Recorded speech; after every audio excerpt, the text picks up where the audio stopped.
ஒவ்வொரு மாதமும் 3 மில்லியனுக்கும் அதிகமான பார்வையாளர்களை சென்று சேரும் எங்களது 3 சேனலிலும் உங்கள் நிறுவனத்தை விளம்பரப்படுத்த வேண்டுமா? கீழே உள்ள எண்ணை தொடர்பு கொள்ளுங்கள்.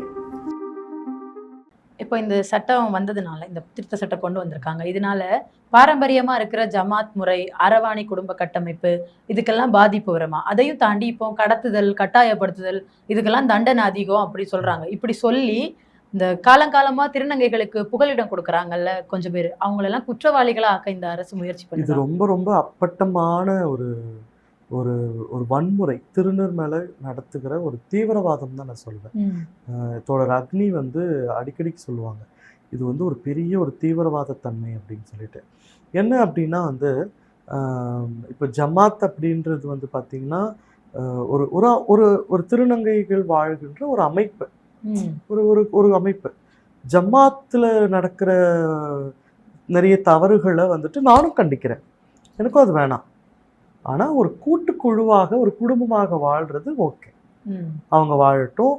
அவங்க மகளாகவோ மருமகளாகவோ பேத்தியாகவோ அவங்க ஒரு குழுவாக வாழ்ந்து ஒருத்தருக்கு ஒருத்தருக்கு உதவி செஞ்சுக்கிறது ஓகே.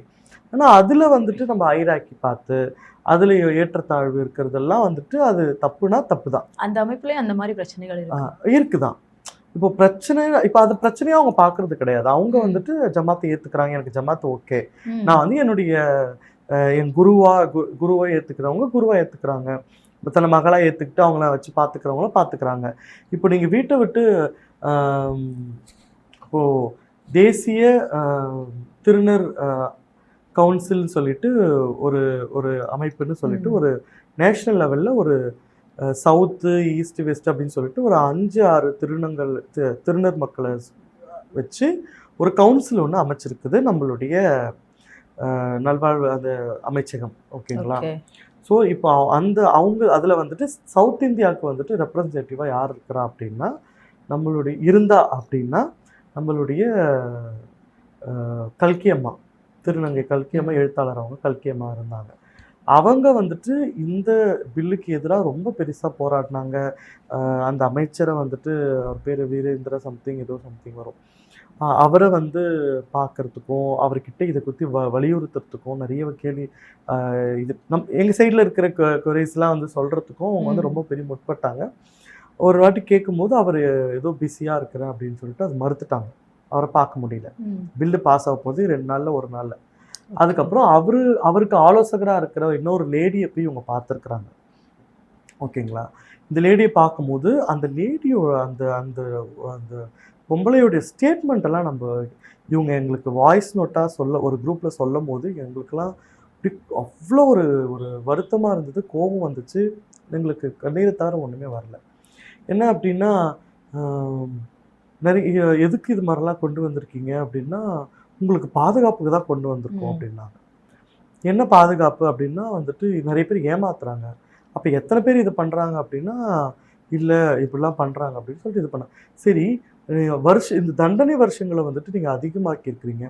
அதாவது ஒரு திருநங்கைக்கு பாலியல் வன்புணர்வோ, நல்லா கவனிச்சுக்கோங்க நான் சொல்கிற ஸ்டேட்மெண்ட், இது ஒரு அமைச்சருடைய ஆலோசகர் சொன்ன, அதாவது இந்த சட்டத்தை கொண்டு வந்த அமைச்சருடைய ஆலோசகர் சொன்ன ஸ்டேட்மெண்ட். இது புத்தகமாகவும் ஆவணப்படுத்தப்பட்டிருக்கு. அந்த புத்தகத்தை பற்றி அப்புறம் பேசுகிறேன். அந்த ஆலோசகர், அந்த லேடி சொல்கிறாங்களாம், நீங்கள் திருநர் மேலே ஏதாவது வன்புணர்வோ அவங்கள ஏதாவது பண்ணிட்டாங்கன்னா வெறும் 2 வருஷம் அதிகபட்ச தண்டனை சொல்லியிருக்கிறீங்களே, சில ஆயிரங்கள் தான் உங்களுக்கு அபராதமாக சொல்லியிருக்கிறீங்க. ஆனால் இதே ஒரு திருநங்கையோ ஒரு திருநங்கையோ நாங்கள் அடைக்கலம் கொடுத்தா, அவங்க கட்டாயப்படுத்தி தான் பண்ணிட்டாங்கன்னு சொல்லிட்டா, எங்களுக்கு 10 வருஷ தண்டனை, பல லட்சங்கள் உங்களுக்கு அபராதம் சொல்கிறது எந்த வகையில் நியாயம் அப்படின்னு கேட்டிருக்காங்க. அவங்க சொல்லும் போது அவங்க என்ன க்ரைட்டீரியாவில் நீங்கள் அந்த திருநர் மேலே நடக்கிற வன்முறை வன்முறை இல்லை அப்படின்னு நீங்கள் சொல்கிறீங்கன்னு கேட்டால், அவங்க சொல்கிறாங்க அவங்க உடம்போ பொம்பளை உடம்போ ஒன்றா. இந்த கேள்வி கேட்டிருக்காங்க. அவங்க பயாலஜிக்கலி இதுதானே, ஏன் திருநர் மக்களுக்கு ஆப்ரேஷன் பண்ணி அதில் வன்புணர்வு செய்ய மாட்டாங்களா? ஆபரேஷன் பண்ணலனாலும் அவங்களுக்கு நிறைய பாலியல் வன்முறை நடக்குது தானே. அந்த அம்மாக்கு தெரியல, தெரியும், அவங்களுக்கு அதுல எல்லாம் கவனம் இல்லை. எனக்கு நடந்தது நான் சொல்லிட்டேன். 6 வயசுல என்ன வந்துட்டு வன்புணர்வு பண்ணாங்களே, ரத்தம் வர வரைக்கும். இதெல்லாம் வந்துட்டு எந்த ஒரு ஒரு எந்த ஒரு இதுலயும் போகாதா? அப்போ இவ்ளோ விஷயங்கள வந்து அந்த ஒரு ஒரு பெண் இன்னொரு பெண்ணா உணர்ந்து ஒரு ஒரு பெண்ணா இருக்கிறவங்கள பார்த்து அவங்களுக்கும் இதுக்கும் இவங்க பெண்ணுக்கு நடந்தா தான் வந்து பெருசு இது. இவங்களுக்கெல்லாம் ஒரு சின்ன இதுதான். அப்படி பார்த்தா அவங்க தான் மேல் மென்டாலிட்டியில பேசுறாங்க. பேட்ரியார்கி மைண்ட் செட்ல யார் இருக்கா? அப்போ வந்து இது அவங்க சொன்னாங்களாம். அவங்க கல்கி அம்மா சொல்லும்போதெல்லாம் எங்களுக்கு ரொம்ப வருத்தமா இருந்துச்சு. என்ன அப்படின்னா, அப்போ இவ்ளோ விஷயத்த வந்துட்டு நாங்க தாண்டி இந்த நாட்டுல வாழணும் அப்படின்னாலே வந்துட்டு ரொம்ப பெரிய ஒரு போராட்டமா தான் இருக்குது. அதுக்கப்புறம் அவங்க சொல்லியிருக்கிறாங்க, இப்போ வீட்டை விட்டு வெளியே வராங்க. அப்போ நீங்க பேரண்ட்ஸ்க்கும் இந்த சட்டத்த சொல்லுங்க. பேரண்ட்ஸ் வீட்டை விட்டு வெளியே அனுப்புனா அவங்களுக்கும் அந்த சட்டம் பாயணும் அப்படின்னு கேட்டதுக்கு, அது எப்படி? அப்படிலாம் முடியாது. பெத்த அப்பா அம்மாவுக்கு வருத்தம் இருக்க தானே செய்யும். சரி, இதுல எங்க பாதுகாப்பு இருக்கு? வருத்தம் இருக்க தானே செய்யும் அப்படின்னு கேட்கும்போது, வருத்தம் இருக்கட்டும். ஆமா, அப்பா அம்மா தானே அடிக்கிறாங்க, வாங்கிக்கிட்டோம். பொறுத்துக்கிட்டு வீட்டில் தான் இருக்கணும். ஏன் வீட்டை விட்டு வெளியே வராங்க? அப்போ இந்த சட்டம் என்ன சொல்லுது அப்படின்னா, நீங்க வந்து வீட்டில் நான் என்னோட பாலினத்தை சொன்னா நீங்க என்னை அடிப்பீங்க, என்னை கொடுமைப்படுத்துவீங்க, என்னை பெத்த பிள்ளையா பார்க்க மாட்டீங்க, வீட்டை விட்டு வெளியே வரக்கூடாது, இதெல்லாம் அனுபவிச்சு வீட்டுக்குள்ளேயே இருக்கணும். அதே மாதிரி வெளியே அப்போ அந்த திருநங்கைக்கு என்ன தோணும்? அடுத்தது சூசைடல் தாட் தான் வரும், மன உளைச்சல் தான் வரும். அப்போ அந்த திருநங்கையாலோ அந்த திருநம்பியாலோ வாழ முடியுமா? நிம்மதியான வாழ்க்கையோ நீங்கள் வாழ்கிற மாதிரி வாழ முடியுமா? உங்களை மாதிரி உடைபடுத்த முடியுமா? உங்களை மாதிரி சாப்பிட முடியுமா? உங்களை மாதிரி படிக்க முடியுமா? அப்போது அடிப்படையிலேயே வீட்டை விட்டு ஏன் வெளியே வராங்க? தானா இருக்கணும், நானா இருக்கணும்ன்ற ஒற்றை காரணத்துக்காக தான் வெளியே வராங்க. நீங்கள் ஏற்றுக்கிட்டா ஏன் வெளியே வராங்க? இது எல்லாரும் பேசியிருப்பாங்க, நிறைய திருநங்கைகளும் நிறைய ஆக்டர்ஸ் பேசியிருப்பாங்க. ஆனால் அதை தாண்டி வெளியே வந்ததுக்கப்புறம் இப்போ நான் கூட தான் வீட்டை விட்டு வெளியே வந்தேன். நான் கொஞ்சம் வளர்ந்து வெளியே வந்ததுனால என்னால் தனியாக வாழ முடிஞ்சுது. இளம் வயதில் இப்போ எனக்கு நான் யோசிச்சு பார்ப்பேன். எத்தனையோ வாட்டி என்னை வந்து கிண்டல் பண்ணியிருக்கிறாங்க நான் நடக்கிறத பார்த்துட்டு. எத்தனையோ வாட்டி நான் சொப்பு சாமா விளையாடுறத பார்த்துட்டு கிண்டல் பண்ணியிருக்கிறாங்க. மறைச்சு தெரியாமல் விளையாண்டி ஆம்பளை வேஷம் போட்டதெல்லாம் உண்டு. கையாட்டி பேசாமல் ஆம்பளை வேஷம் போட்டதெல்லாம் உண்டு. அப்போ நானே சென்னையில் வாழ்ந்த எனக்கே வந்துட்டு இப்படி இருக்குன்னா, இன்னும் படிப்பறிவே இல்லாத கிராமப்புறத்தில் எங்கேயோ இருக்கிற ஒரு திருநங்கை அங்கேருந்து வந்தாங்கன்னா அப்போ உங்களுக்கு எவ்வளோ ஒரு இது இருக்கும். அப்போது விழிப்புணர்வு நீங்கள் ஏற்படுத்த மாட்டீங்க. நீங்கள் வந்து உங்கள் பெற்றவங்க விட்டு வெளியே அனுப்புனா அவங்களுக்கு தண்டனை கொடுக்க மாட்டீங்க. அப்போது இப்போ நாங்கள் பிறந்ததே இப்படி கஷ்டம் அப்படின்ட்டு எங்கள் மேலே எல்லாத்தையும் சொல்லி நாங்கள் எதுக்கு இருக்கணும்? சரி, இதெல்லாமே வந்துட்டு இப்போ நான் ஒரு கட்டத்தில் எனக்கு லிவிங் ஸ்மைல் வித்யான்னு சொல்லிட்டு ஒரு மூத்த திருநங்கை, அவங்க வந்து ஒரு ஆக்டிவிஸ்ட், அவங்க ரைட்டர், அவங்க வந்து இப்போ ஸ்விஸ்ல வாழ்ந்துட்டுருக்காங்க. ஓகே, அவங்க சுவிட்சர்லாந்துக்கு போகிறதுக்கான காரணம் என்ன அப்படின்னா இந்த சமூகம் தான். அவங்க வந்துட்டு ஒரு தலித் திருநங்கையாக இருக்கிறதே எவ்வளோ கஷ்டம். தலித் திருநங்கையாக இருந்தால் அவங்களுக்கு எவ்வளோ கஷ்டம் இருக்கும். அவங்கள இங்கே சொந்தமாக வாழ விடாமல் அவங்களுக்கு இது பண்ணி அவங்க இங்கேருந்து போகிற அகதியாக வாழ்ந்துட்டு இருக்காங்க. இப்போது அவங்களுக்கு அது எவ்வளோ பிரச்சனையாக இருந்திருக்கும். ஓகே, அவங்க படிப்பு ஆனாலும் அவ்வளோ சாதிச்சிருக்கிறாங்க, ஒரு தியேட்டர் ஆர்டிஸ்டாக இருக்கிறாங்க. அவங்க அடிக்கடிக்கு அவங்க சொன்ன விஷயங்கள் என்னென்னா, நீங்கள் வந்து டாக்டர்கிட்ட போகணும், அதை போகணும், இதெல்லாம் தாண்டி நம்ம ஏன் இன்னும் ரிசர்வேஷன் கேட்காம இருக்கோம்? ஆமாம், இந்த மசோதாலே அந்த கிடைமட்ட இடஒதுக்கீடு பற்றி எதுவுமே பேசவே இல்லையே. ஏன் நம்ம ரிசர்வேஷன் கேட்காம இருக்கிறோம்? ஏன் நம்ம வந்து இன்னும் படிப்பு எங்களுக்கு வந்துட்டு இதுவாக கொடுங்கன்னு கேட்காம இருக்கிறோம்? கிடைமட்ட இடஒதுக்கீடு அப்படின்னா எவ்வளோ ஒரு முக்கியமான விஷயமா நம்ம பார்க்குறோம். 4 சாலையே சொல்லிட்டாங்க ரிசர்வேஷன் அவங்களுக்கு பண்ணணும் அப்படின்ட்டு. அதை நீ இம்ப்ளிமெண்ட் பண்ணாமல் உன் மனசு எதை தடுக்குது? நீ ஏன் பண்ண மாட்டேங்கிற? எங்களுக்கு கொடுக்குற அந்த ஒத்த சீட்டில் வச்சு நீ என்ன பண்ண போகிற? ஏன் நாங்கள் எங்கள் சமூகம் வளர்ந்துடும் பயமா? இல்லை உங்களுக்கு ஈக்குவலாக நாங்கள் அதிகாரத்தை பெற்றுடும் பயமா? அப்படி பெற்றாதான் என்ன? நீங்கள் தமிழ்நாட்டில் எடுத்துக்கிட்டா கூட எனக்கு தமிழ்நாட்டு அரசு மேலே ரொம்ப பெரிய வருத்தம் இருக்குது. என்னதான் வந்துட்டு நம்ம வந்து இடதுசாரிகள் சித்தாந்தத்தில் ஒன்றா இருந்தால் கூட எனக்கு வந்துட்டு நான் அவங்க மேலே ஒரு நம்பிக்கை வச்சுருந்தாலும் கூட தமிழ்நாட்டை பல காலமாக வந்துட்டு திருநர் மக்களுக்கு ரொம்ப நல்லாவே பண்ணியிருந்தா கூட, ஆனால் இன்னும் தமிழ்நாட்டில் கிடைமட்ட இடஒதுக்கீடு நீங்கள் கொடுக்கலையே. நான் ஒரு ஆசிரியர், நான் வந்துட்டு ஒரு தனியார் பள்ளியில் வேலை செய்கிறேன். நீங்கள் எனக்கு ஏன் கிடைமட்ட இடஒதுக்கீடு கொடுக்கல? கொடுத்துருந்தா நான் போயிருப்பேனே உள்ள, இந்நேரம் நான் போயிருப்பேனே. இப்போ டெட்டில் வந்துட்டு நான் வந்து இப்போ வந்து பார்த்தீங்கன்னா 2 மார்க்கில் நான் வந்துட்டு ஃபெயில் ஆகிட்டேனே. இப்போ நீங்கள் கிடைமட்ட இடஒதுக்கீடு கொடுத்துருந்தீங்கன்னா நான் உள்ளே போயிருப்பேனே. நான் இந்நேரம் வந்துட்டு ஏதோ ஒரு வேலை கூட வாங்கியிருப்பேனே. இதுக்கும் ஸ்மைலி ஒரு இது கேட்பாங்க, நீ எதுக்கு இவங்க கூட போராடணும்? அவன் வாழ்க்கையும் உன் வாழ்க்கையும் ஒன்றா? அவன் படித்த மாதிரியா நீ படித்த? அவன் வாழ்கிற மாதிரி நீ வாழ்கிற? அவன் ரோட்டில் நடந்து போனால் எவனும் கண்டுக்க மாட்டான். நீ ரோட்டில் நடந்தான 10 பேர் உன்னை பார்ப்பான். அவ்வளோ அசிங்கத்தோடைய அவன் வாழ்கிறான், நம்ம வாழ்கிறோம். அப்போது நீ படிக்கிறதும் நான் படிக்கிறதும் வித்தியாசம் வேறையாக இருக்கும் பொழுது, நீயும் நானும் வேறையாக இல்லாத பொழுது, அவன் கூட போட்டி போட்டு தான் நான் அதை வாங்கணும்னு எனக்கு என்ன அவசியம்? பிச்சை போட்டுட்டு போ, எனக்கு ஒரு சீட்டை பிச்சை போட்டுட்டு போ, ஒரு வேலையை கொடுத்துட்டு போ, என் சமூகம் உயரும். என்னை பார்த்து 4 பேர் டீச்சர் ஆவாங்க, என்னை பார்த்து 4 பேர் டாக்டர் ஆவாங்க, என்னை பார்த்து 4 பேர் இன்ஜினியர் ஆவாங்க. ஏன் ஒரு 4 விஓ சீட்டு கொடுங்க எங்களுக்கு, 4 கிராம நிர்வாகியை நாங்கள் போய் வேலை செய்யணும். அப்போ நாங்கள் படித்து எழுதணும்னு எங்களுக்கு என்ன இது? எங்ககிட்ட திறமை இருக்குது, படிக்கக்கூடிய திறமை இருக்குது, எல்லாமே இருக்குது. இருந்தும் விரல் விட்டு எண்ணிடுவோம். நாங்கள் ஒரு 10 டீச்சர்ஸ் தான் இருப்போம் தமிழ்நாடு முழுக்க எனக்கு தெரிஞ்சு. அதுலேயும் வேலை செய்கிறது ஒரு 4-5 பேர் தான் இருப்போம். இன்னும் பிஎட் முடித்தவங்க இருக்கிறாங்க, ஒரு 20-30 பேர் இருக்கிறாங்கன்னு வச்சுக்கோங்களேன். வேலை செய்கிறவங்க 5-10 பேர் தான் இருப்போம். ஏன் ஒரு ஒரு ஒரு ஒரு மாவட்டத்துக்கு ஒன்றுன்னு கொடுக்க வேண்டியது தானே? நான் காஞ்சிபுரம் மாவட்டத்தில் முதல் திருநங்கை ஆசிரியர். நான் காஞ்சிபுரம் மாவட்டத்தில், சென்னை மாவட்டத்திலே இருந்தேன். நான் வந்துட்டு இந்தியாவிலே முதல் திருநங்கையாக ஸ்பெஷல் பிஎட் முடிச்சிருக்கேன். இந்தியாவிலே யாரும் முடிக்கல இது வரைக்கும், நான் முடிச்சிருக்கேன். அப்போது அந்த ஸ்பெஷல் அதுக்கு நீங்கள் என்ன இது கொடுத்தீங்க? கூப்பிட்டு ஒரு வேலை கொடுங்க. அவங்க கூட ஏன் எங்களை போட்டி போட வைக்கிறீங்க? இதெல்லாம் தான் வந்துட்டு எனக்கு ஸ்மைலி எங்களுக்கு கற்றுக் கொடுத்த ஸ்மைலி இதுதான் பேசுவாங்க.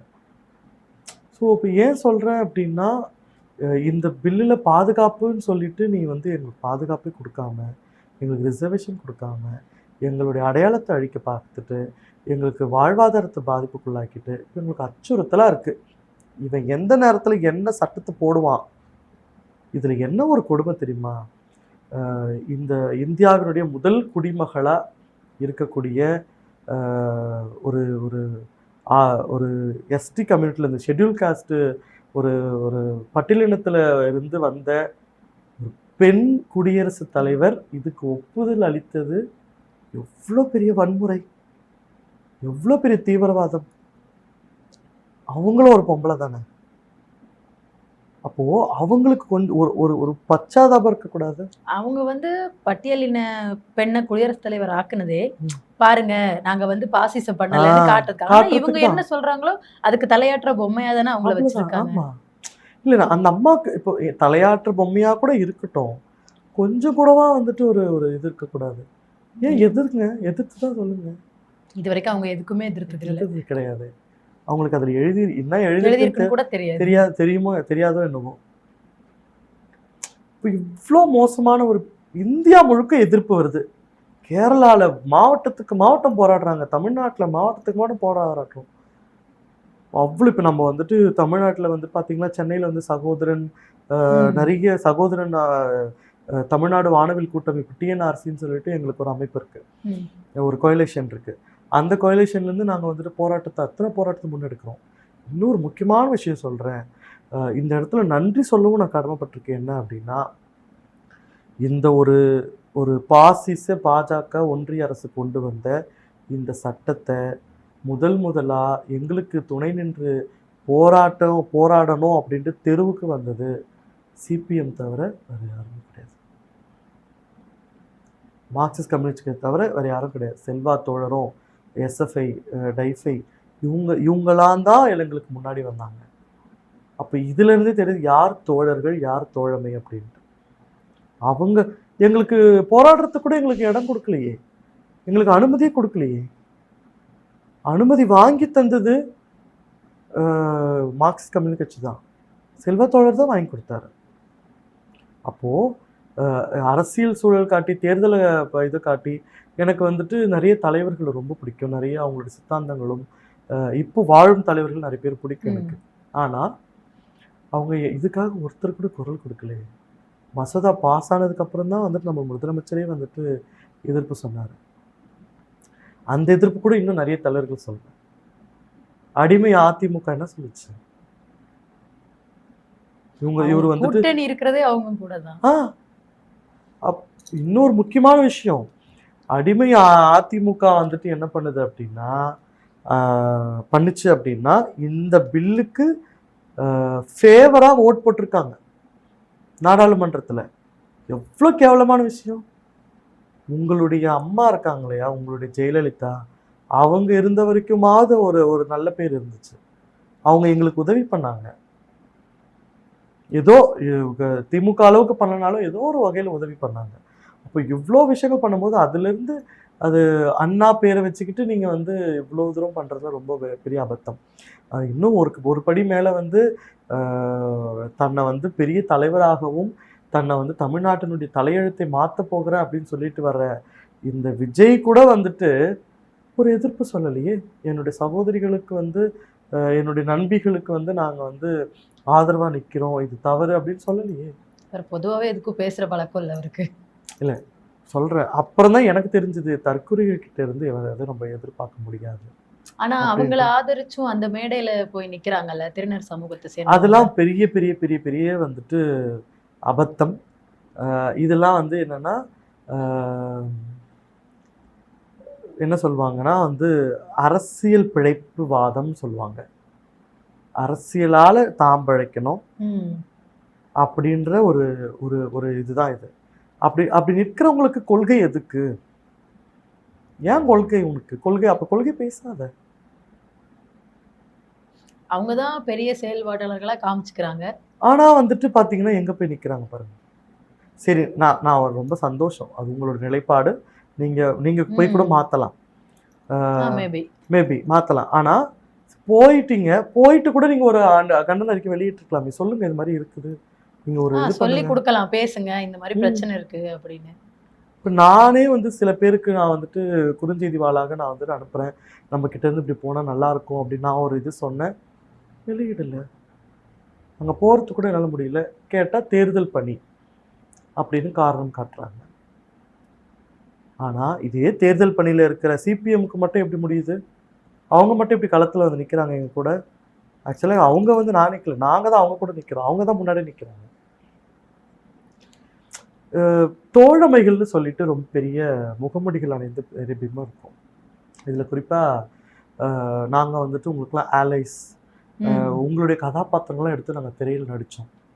விஜய் சேதுபதியாக இருக்கட்டும், பிரகாஷ் ராஜா இருக்கட்டும். பிரகாஷ் ராஜ் மேலே ஒரு பெரிய நான் ஒரு மதிப்பு இருக்குது எனக்கு. ஏன்னா அவருடைய சித்தாந்தங்கள், அவருடைய கொள்கைகள்லாம் ரொம்பவே பிடிக்கும். லெஃப்டிஸ்டாக இருக்கிறாரு, ஏத்திஸ்டாக இருக்கிறாரு. அவர் நல்ல பெரிய ஒரு பொலிட்டிக்கலாக வந்துட்டு ரொம்ப ஸ்ட்ராங்காக இருக்கிறாரு. அவருமே இதுக்கு வாய் திறக்கலையே.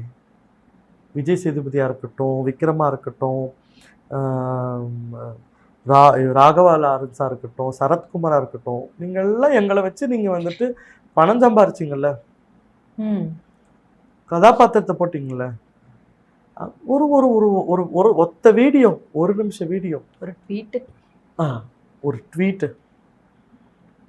காசா? அதுக்கு ஃப்ரீ தானே. அது கூட உங்கள் அட்மின் தானே பண்ண போகிறாங்க. இப்போ இதெல்லாம் பண்ணாமல் நீங்கள் எங்களுக்கு துணை நிற்காமல் எப்படி நீங்கள் எங்களை பற்றி நீங்கள் இது பண்ணுறீங்கன்னு இது நேகா அப்படின்னு சொல்லிட்டு தோழர் நேகா, அவங்களும் வந்துட்டு ஒரு நடிகை, அவங்களும் அடிக்கடிக்கு இதை தான் சொல்லுவாங்க. அவங்க தான் ரொம்ப இதுவாக பேசுவாங்க. என்னென்னா, நீங்கள் ஆலைஸ்ன்னு சொல்லிக்கிட்டே இருக்கீங்களடா, ஒரு இது கூட போட மாட்டிருக்கீங்களடா அப்படின்னு சொல்லிட்டு அவங்க தான் அடிக்கடிக்கு வீடியோ போடுவாங்க. இப்போ இன்னும் வந்துட்டு நான் இன்னொன்று குறிப்பிடணும்னா, நம்ம இவங்கள பத்தியே மேல் பார்க்குறோமா, என் கூட இருக்கிறவங்களும் இதை பண்ணலையே. என் நம்ம யார் வாட்ஸ்அப் யார்கிட்ட லிஸ்ட்ல எதிர்பார்க்கிறோம். என் வாட்ஸ்அப் லிஸ்ட்ல எனக்கு மரக்கா கூட வந்துட்டு நாங்கள் நிற்கிறோம். என் மரக்காவுடைய சந்தோஷத்தில் கூட இருந்தாங்க, மரக்காவுடைய ஃபங்க்ஷன்ஸில் கூட இருந்தாங்க, மரக்காவுடைய நிறைய விஷயங்கள கூட இருந்தாங்க. ஆனால் என் கூட இருந்தவங்களே வந்துட்டு ஒரு வீடியோ ஷேர் பண்ணலையே, ஒரு லைக் போடலையே, பேசலையே. என் பேசினா அவங்களுக்கு என்ன இதுவாகிடுமா? என் கான்டாக்ட் லிஸ்ட்ல இருக்கிறவங்களே நான் சொல்கிறேன். இதை பற்றி தெரியாதவங்க வந்து என்கிட்ட கேட்டு தெரிஞ்சுக்கிறாங்க. என் கூட வந்துட்டு வேலை செய்கிற ஆசிரியர்கள் ஷேர் பண்ணுறாங்க, என் கூட வேலை செய்கிறாங்க. அவங்களுக்கு இதை பற்றி ஒரு நாலேஜ் இல்லை. திருநங்கை ஆசிரியராக இருப்பாங்களான்னு தெரிஞ்சதே நான் போய் அவங்க கூட வேலை செய்யும்போது தான் அவங்களுக்கு தெரியுது.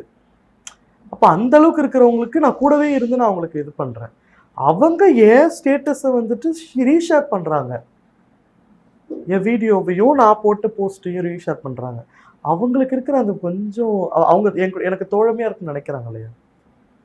எங்கள் சார் கூப்பிட்டு எங்க கேட்குறாரு, இந்த பில் என்ன சொல்லுது மரக்கா, என்ன பண்ணலாம், என்ன எப்படி, கொஞ்சம் நீங்கள் கொஞ்சம் காமாக இருங்க, சரி ஏதோ ஒன்று நடக்கும் அப்படி ஒரு ஆறுதல் பேசுகிறாங்க. என் கூடவே சுத்திரிய செவ்வாழ இது வந்துட்டு உனக்கு தெரியாதா? இப்படிப்பட்ட நிறைய கேள்விகள் இருக்கு. இந்த பில் அப்படின்றது வந்துட்டு எனக்கு பெருசா ஒரு அச்சுறுத்தலா அப்படின்னு பார்த்தீங்கன்னா, மிகப்பெரிய அச்சுறுத்தல் சமூகத்துக்கு, என்னுடைய சமூகத்துக்கு, என் சார்ந்த சமூகத்துக்கு. ஆனால் எனக்கு வந்து ஒரு நம்பிக்கை இருக்கு. என்ன அப்படின்னா, நீ என்னதான் பண்ணிக்கோ, தமிழ்நாட்டுக்குள்ள வர முடியாது. கண்டிப்பா தமிழ்நாட்டுக்குள்ள வந்துட்டு இது இம்ப்ளிமெண்ட் பண்ண முடியாது. அப்படியே இம்ப்ளிமெண்ட் பண்ணணும் அப்படின்னா தமிழ்நாடு அரசு ஏதோ ஒன்று பண்ணணும். தமிழ்நாடு அரசு இப்போ வரைக்கும் அவரே போட்டுட்டாரு இது எதிரானது அப்படின்ட்டு. இது உச்சநீதிமன்றமும் இப்போ வந்துட்டு ஒரு ஆணை ஒரு குழு அமைச்சு ஒருத்தவங்களை வந்துட்டு இதை எதிர்க்கிறதுக்காகவே ஒரு குழு அமைச்சு அது ஒருத்தவங்களை போட்டு விசாரிக்கிறாங்க. அப்போ இதெல்லாம் பார்க்கும்போது ஓரளவுக்கு ஒரு நம்பிக்கை இருக்கு. ஆனாலும் கூட இந்த மசோதா ஒப்புதலாகி சட்டமாக்கப்பட்ட இந்த ஏப்ரல் 30 ஒரு கருப்பு நாள். திருநர் மக்களுடைய வாழ்க்கையில் ஒரு ஒரு ஒரு கருப்பு நாளாக தான் நான் பார்க்குறேன். இது மிகப்பெரிய வந்துட்டு ஒரு அவலம், மிகப்பெரிய வந்துட்டு ஒரு சமூக அநீதி, மிகப்பெரிய மனித உரிமை மீறல். ஆர்டிக்கிள் 21 அப்படியே சுக்குநூறாக உடச்சி அவங்க சுருட்டி என் வாயில் வச்சு திணிச்சு நீ பிறந்ததே வேஸ்ட்டு அப்படின்னு சொல்கிற அளவுக்கு மிகப்பெரிய கொடூரமான ஒரு இது. இதை வந்துட்டு தோழர் அக்னி பிரதீப் அப்படின்னு சொல்லிட்டு என்னுடைய தோழர் ஒருத்தவங்க இருக்கிறாங்க, என்னுடைய நண்பர். அவங்க வந்து ஒரு திருநங்கை ஐடியில் ஒர்க் பண்ணுறாங்க, எழுத்தாளராக இருக்கிறாங்க. அவங்க வந்து புதுசாக ஒரு புத்தகம் ஒன்று வெளியிட்டிருக்கிறாங்க. பால்வெளி பிரதிகள் அப்படின்ற அவங்களுடைய பதிப்பகத்தில் திருநர் நிர்வாணத்தின் மேல் பாஜகவின் சட்டங்கள் அப்படின்னு சொல்லிட்டு ஒரு தலைப்பில் இது வரைக்கும் நால்சா என்ன சொல்லியிருக்கு, நிறைய பெரிய பெரிய மூத்த வழக்கறிஞர்கள் திருநர் மக்களுடைய அவங்க வெளியிட்ட வந்துட்டு அவங்க என்னெல்லாம் சொல்லியிருக்கிறாங்க, நால்சா ஜட்மெண்ட்டில் குறிப்பிட்டிருக்கிற வந்துட்டு சில சட்டங்கள். அது மட்டும் இல்லாமல் திருநர் பாதுகாப்பு சட்டம் 2019 என்ன வந்துச்சு, சந்திரசூட் வந்துட்டு அந்த சேம் செக்ஸ் மேரேஜில் சொன்ன சில கோட்ஸு, அப்புறம் ரீசெண்டாக நடந்த சில சம்பவங்கள் எல்லாம் வந்துட்டு தொகுத்து ரொம்ப அழகாக வந்து அந்த புத்தகத்தை எழுதியிருக்கிறாங்க. இது வெறும் 50 ரூபாய் தான், நீங்கள் இலவசமாக கேட்டாலும் அவங்க கொடுப்பாங்க. ஏன்னா இது கட்டாயம் எல்லாருமே வாங்கி படிக்கக்கூடிய ஒரு புத்தகம். என்னன்னா இது வந்து நான் ஒரு பெரிய பரிந்துரையாக கூட நான் பண்ணுறேன். ஏன் திருநர் மக்கள் நாடு முழுக்க வந்து போராட்டங்கள் பண்ணுறாங்க, ஏன் வந்துட்டு இது பண்ணுறாங்க அப்படின்னா, அதுக்கான ஒட்டுமொத்த ஒரு புரிதலை உண்டாக்குகிற ஒரு விடயமா அந்த ஒரு புத்தகம் இருக்கும். அந்த பெரிய கேள்விக்கு வந்துட்டு அது ஒரு பெரிய விடையாக வந்து இருக்குது. அக்னி பிரதீப் வந்து ரொம்ப பெரிய விஷயத்த பண்ணியிருக்கிறாங்க. இது வந்து எல்லாருக்குமே வந்து கொண்டு போய் சேர்க்கக்கூடிய, இப்போ கூட அது வந்துட்டு ஹிந்தி, இங்கிலீஷு, அப்புறம் Malayalam, Kannada, so south Indian language எல்லா ரீஜனுக்கும் வந்துட்டு கொண்டு போகிறதுக்கான வேலைகள் நடந்துகிட்ருக்கு. அப்போது இன்னும் அதிகமாக இந்த பாசிச பாஜக அரசு எங்கள் நிர்வாணத்து மேலே எங்கள் பணத்தில் ஏறி அரசியல் செய்கிற இந்த விஷயத்தை எதிர்த்து ரொம்ப அழகான புத்தகம் வெளியிட்டு எல்லாரும் படிக்கணும்னு நான் கேட்டுக்கிறேன். இவ்வளவு நேரம் பல்வேறுபட்ட கேள்விகளுக்கு ரொம்ப தெளிவாகவும் நிதானமாகவும் பதிலளிச்சிருக்கீங்க. நன்றி தோழர். நன்றி தோழி. இந்த வாய்ப்பு கொடுத்தவங்களுக்கும் நன்றி.